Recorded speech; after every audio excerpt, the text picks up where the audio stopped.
பருவகால மாற்றங்கள் பற்றிய தவறான கருத்துக்கள்.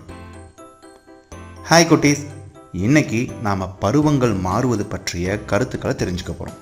வாங்க அது என்னென்னு பார்க்கலாம். பருவங்களை பற்றி நாம் பார்க்குற அதே நேரத்தில் சூரியன்கிட்ட இருந்து நமக்கு கிடைக்கிற வெப்பம் அல்லது ஆற்றலின் அளவு ஒரு வருடத்தில் எவ்வளவு மாறி மாறி கிடைக்குதுன்னு நாம் எல்லாருமே உணர்ந்து தெரிஞ்சு வச்சுருப்போம். அதிக வெப்ப ஆற்றல் கிடைச்சா நம்ம சுற்றி இருக்கிற இடம் சூடாகுது, அதனால் அது நமக்கு கோடைக்காலம். அதே மாதிரி சூரியன்கிட்ட இருந்து கிடைக்கும் வெப்பம் நமக்கு குறைவாக இருந்தால் நம்ம சுற்றி இருக்கிற இடம் குளிர்ச்சியாகுது, அதை நாம் குளிர்காலம்னு சொல்கிறோம். சரி, சூரியன்கிட்ட இருந்து கிடைக்கிற வெப்பம் பூமியை வந்து சேருது. இது ஒரே அளவாக தானே இருக்கணும். இந்த வெப்ப ஆற்றலோட அளவு ஆண்டு முழுவதும் மாறிக்கிட்டே இருக்கே, அதுக்கு என்ன காரணம்? இந்த கேள்விக்கு நிறைய பதில்கள் கிடைச்சது. பூமி சூரியனை நீள்வட்டத்தில் சுற்றி வருவதால் சூரியனுக்கு அருகில் இருக்கும்போது கோடைக்காலமும் தொலைவில் இருக்கும்போது குளிர்காலமும் இருக்கும். இப்போது நாம் பாதையை நீள்வட்டமாக கருதினாலும் பூமி முழுவதும் ஒரே பருவங்களை கொண்டிருக்க வேண்டும். மாறா இந்தியாவில் கோடை காலத்தில் மக்கள் இங்கு கொதித்து கொண்டிருக்கும் போது ஆஸ்திரேலியர்கள் குளிர்காலத்தில் கிரிக்கெட்டை ரசிக்கிறாங்க. அது எப்படி?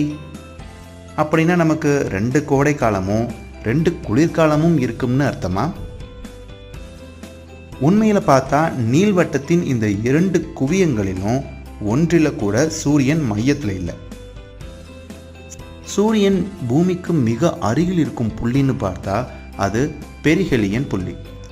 அதே போல தொலைதூர புள்ளி அபிலியன் என்று அழைக்கப்படுகிறது.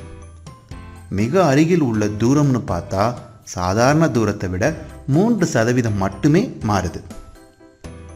உண்மையில் சூரியன் சுற்றி வரக்கூடிய பூமியின் பாதை கிட்டத்தட்ட ஒரு வட்டம் தான். அதாவது 98.4% வட்டமாக தான் இருக்குது.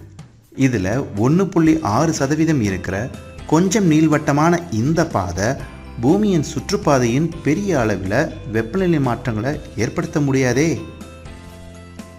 இதுவரைக்கும் பருவங்கள் பற்றிய தவறான புரிதல்களை நீங்கள் பார்த்து தெரிஞ்சுக்கிட்டீங்கன்னு நம்புகிறேன். அடுத்த வீடியோவில் பருவங்களுக்கு பின்னால் இருக்கக்கூடிய உண்மையான காரணங்களை பற்றி பார்ப்போம். பாய் குட்டீஸ். பருவ காலங்கள் பற்றி உலவும் கட்டுக்கதைகளை நம்பக்கூடாது என்று இந்த வீடியோவில் பார்த்தோம்.